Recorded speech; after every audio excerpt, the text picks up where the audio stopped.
하나님 아버지, 이른 아침 우리를 부르심을 감사합니다.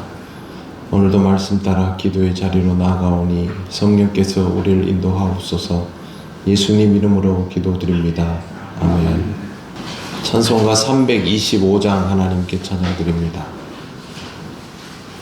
예수가 함께 계시니 시험이 오나 겁없네. 기쁨의 근원 되시는 예수를 위해 삽시다.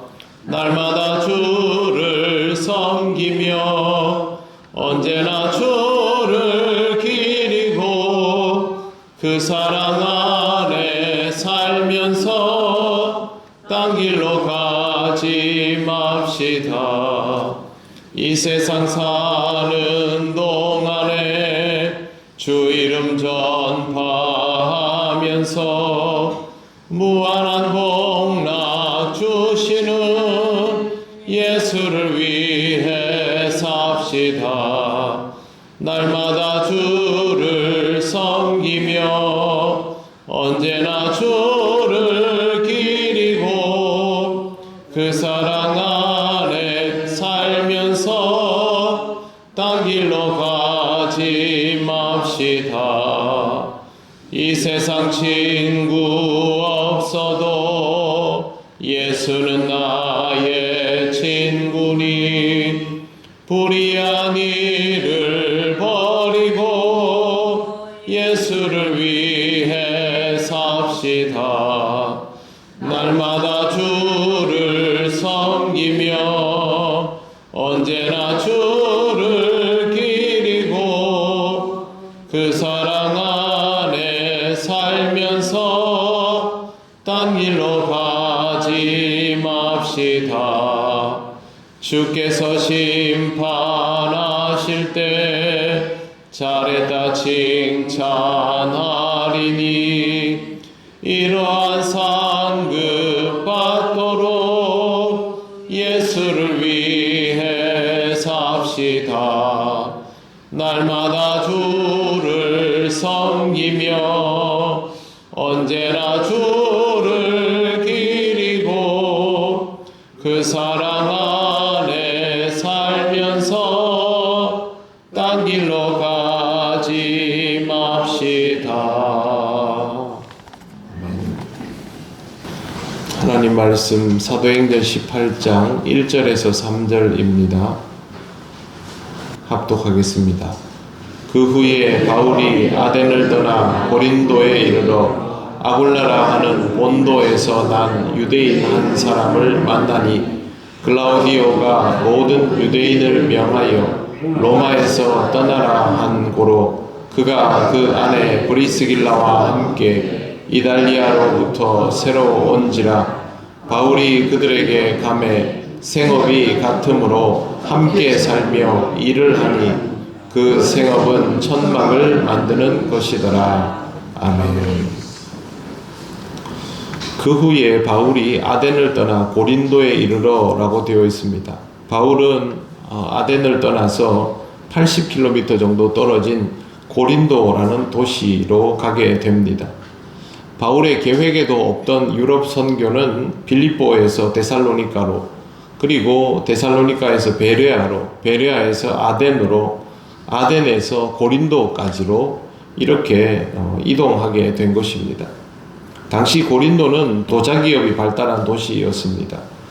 그리스 지도를 나중에 시간 있을 때 한번 이렇게 핸드폰으로 보시면요, 그리스는 반도로 되어 있는데 밑에 보면 이게 삐죽이 가로로 길게 뻗어 있는 반도가 있고 위에 있는 대륙과 밑에 있는 반도 사이에 아주 좁은 통로가 있습니다. 지도 모양이 통영하고 비슷합니다.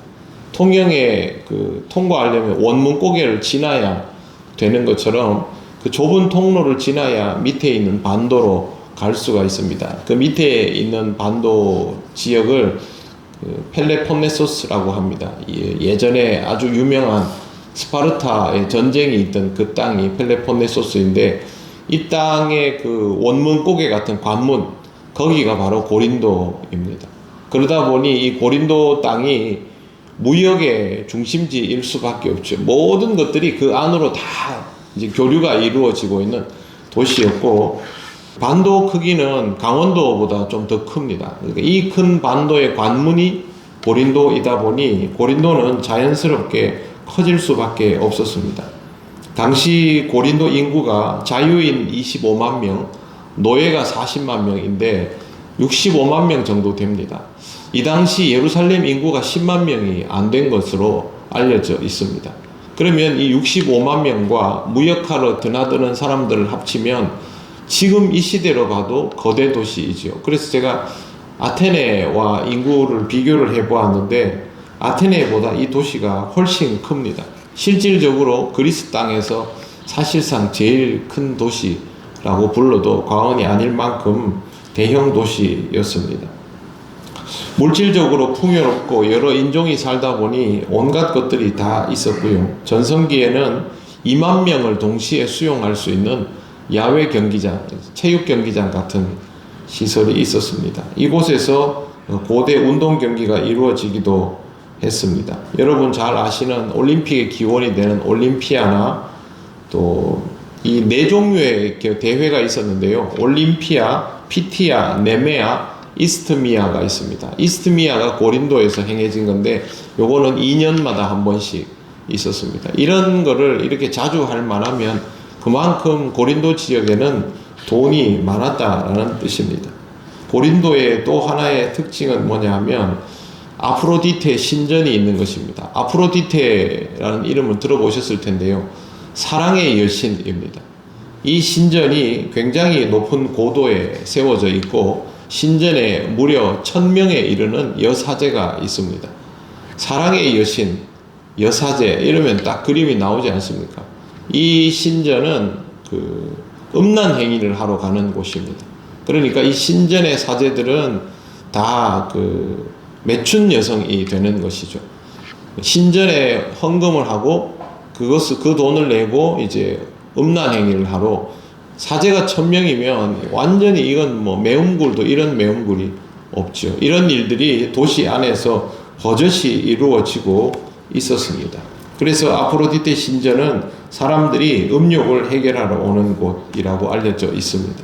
그 외에도 많은 우상들이 있을 수밖에 없는 것이 다양한 인종과 국가의 사람들이 여기에 다 모여 있다 보니 종교적으로도 혼탁하기 그지없고 물질적으로는 풍요로웠으며 운동 경기 같은 요즘으로 말하면 즐길 수 있는 거리들도 굉장히 많은 그런 도시입니다. 상식적으로 이런 도시에서 복음을 전하는 것이 쉽겠습니까? 어렵겠습니까? 당연히 어려울 수밖에 없겠죠. 하지만 바로 이런 곳이 복음이 필요한 곳이기 때문에 하나님께서 바울을 둘러가게 해서 결국 고린도라는 곳에 이르게 했고, 또 이 고린도는 우리가 성경에서 보는 것처럼 좀 특별한 지역이지 않습니까? 바울이 고린도 교회와의 그 관계성을 보면 사실 고린도 전서 후서는 지금 이 시대를 살아가는 우리들에게 교회의 정체성에 대해서 굉장히 많은 것들 배우게 하는 아주 귀한 서신이 되어 있지 않습니까? 그 일의 발단이 바로 여기에서부터라는 것을 우리가 볼 수 있습니다. 복음이 전해지기 아주 어려운 곳, 그 말은 역설적으로 말하면 복음이 꼭 필요한 곳이다 라고 이해하면 되겠습니다. 바울이 이곳에서 만난 사람은 아굴라입니다. 본문에 나오는 아굴라는 본도에서 난 유대인이라고 되어 있는데요. 본도라는 말은 우리말로 얘기하는 그 본고장을 얘기하는 것이 아니라 헬라어로 푼투스를 말합니다. 푼투스는 좀 전에 설명드린 그 그리스에 있는 밑에 발칸반도 하부에 있는 그 땅 밑에 보면 이 본도라는 지역이 있었는데 여기에 상당히 많은 유대인이 살고 있었던 것으로 보여집니다. 이 사람들은 오순절 성령 강림 사건에서 그리스도를 믿는 자들에 대하여 놀라운 경험을 하게 되고 그 사람들이 일부는 로마로 일부는 또 이 아덴 지역으로 가서 자기들끼리 이제 신앙생활을 하려고 아마 했을 것으로 그렇게 여겨집니다. 그런데 이 사람들이 이 지역으로 온 이유가 있습니다. 성경에도 나와 있는데요. 글라우디오 황제가 주후 49년에서 50년경에 로마에 거주하는 유대인들에게 추방령을 내립니다. 이 당시 로마에 거주하는 유대인의 숫자는 무려 2만 명이었습니다. 2만 명이 추방을 당한 것인데, 이 2만 명의 숫자는 실제로 예루살렘에 있는 인구의 다수를 차지할 만큼 거대한 인원인데, 한꺼번에 쫓겨나면서 이 사람들이 여기저기로 흩어지게 되었고, 브리스길라와 아굴라는 고린도 지역으로 이동을 하게 되었던 것입니다. 바울도 자기 계획 없이 지금 여기까지 와 있지 않습니까? 그런데 아굴라와 브리스길라도 자기들의 의도한 바 없이 지금 여기까지 흘러 들어와 있는 것입니다. 굉장히 우연이지요. 그리고 또 한 가지는 이 사람들의 직업이 똑같습니다. 천막을 제조하는 일을 합니다. 당시에 랍비들은 한 가지 기술을 가지고 있었습니다. 자기 생업을. 바울이 가지고 있는 생업은 천막 제조이죠. 그런데 브리스길라와 아굴라의 생업도 천막 제조입니다. 우연의 일치이죠. 그런데 여러분 보시면 이 우연의 일치가 우연해 보이지가 않습니다. 전혀 다른 사람들이 미리 소식을 주고받은 것도 아니고 똑같은 타이밍에 고린도로 흘러 들어오게 되고, 이 사람들의 직업이 똑같아서 서로를 의지하면서 성경에 보시면 3절 말씀에 생업이 같으므로 함께 살며 일을 하니 그 생업은 천막을 만드는 것이더라. 이렇게 하면 어떻게 되냐면요, 바울은 고린도에 들어가자마자 자리 잡아버리는 겁니다. 네, 여기서 누구를 만나야 할까? 무슨 일을 해야 될까? 없죠. 대신에 생업이 같아서 천막을 제조하기 시작하면요, 바울은 여기에서 상당한 시간을 머무를 수 있게 되죠. 거주와 이 소득이 가능해져 버리지 않습니까? 이렇게 해서 바울은 이곳에서 제법 긴 시간 동안 말씀을 전하고 사역을 하면서 고린도 교회를 자리 잡아가게 만들게 되는 것입니다. 여러분 보시기에 이게 우연입니까? 이건 우연일 수가 없죠. 이런 우연은 우연이라고 부를 수 없는 것입니다. 제가 한번 말씀드린 적이 있습니다. 우리가 이 교회에서 함께 신앙생활을 하는 것은 우리의 계획에 의한 것들이 아닙니다. 하나님께서 우리를 이곳에 보내셔서 우리가 만나게 되었는데, 사실 돌아보면 우리보다 더 많이 만나는 사람들이 없습니다. 우리는 매일 보지 않습니까? 친척들이 이번 명절에 옵니다만 이 사람들은 1년에 몇 번 보는 사람들이죠. 우리는 죽을 때까지 매일 보는 사람들입니다. 세상에 이렇게 가까울 수 있습니까? 지금 브리스길라와 아굴라, 바울이 그런 관계 속으로 갑자기 들어오게 된 것입니다. 이런 것들은 우연이 아닙니다. 하나님이 인도하셔서 이루어진 우연은 필연으로 받아들이고 그 속에 하나님의 메시지가 있음을 깨닫고 그 가운데에서 하나님의 일을 함께 감당해 나갈 때 하나님께서 그들에게 의도하신 일들이 거기서 비로소 드러나게 되는 것입니다. 하나님이 우리에게 이루실 일들도 있습니다. 거기에 대한 기대감을 가지고 신앙으로 동역하며 살아가고 하나님의 은혜도 함께 누리시는 여러분들 되시기를 바랍니다. 기도드리겠습니다. 하나님 은혜를 감사합니다. 바울과 아굴라 부부를 보면서 우리에게는 우연일 수밖에 없는 것이 하나님의 철저한 계획과 섭리를 통하여 이루어지는 것을 봅니다.